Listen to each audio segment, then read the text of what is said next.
शिरोळ पंचायत समिती सभापतीपदी मिलिंद कुरणे यांची लागणार वर्णी।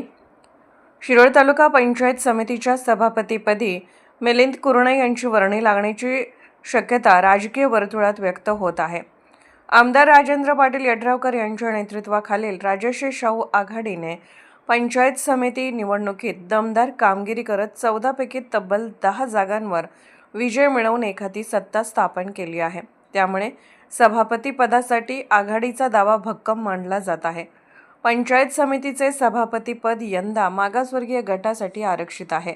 या गटातून निवडून आलेले मिलिंद कुरणे हे यड्रावकर गटाचे एकमेव सदस्य असल्याने त्यांच्या नावाची चर्चा आघाडीवर आहे। अब्दुल्लाट पंचायत मतदारसंघातून ते विजयी झाले असून स्थानिक पातळीवर त्यांनी संघटनात्मक बांधणी मजबूत केली आहे।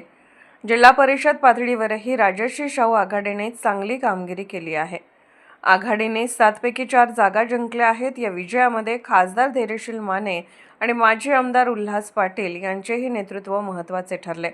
दुसरीकडे काँग्रेसचे गणपतराव पाटील, माजी खासदार राजू शेट्टी तसेच महाविकास आघाडीला जिल्हा परिषदेत 2 जागा मिळाल्या तर भाजपला 1 जागा मिळाली आहे। पंचायत समिती निवडणुकीत महाविकास आघाडीला 4 जागांवर समाधान मानावे लागले।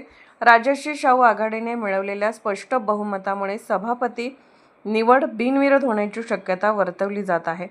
अंतिम निर्णय आमदार यड्रावकर यांच्या गटाच्या बैठकीत होणार असून कुरणे यांच्या नावावर शिक्कामोर्तब होण्याची दाट शक्यता आहे।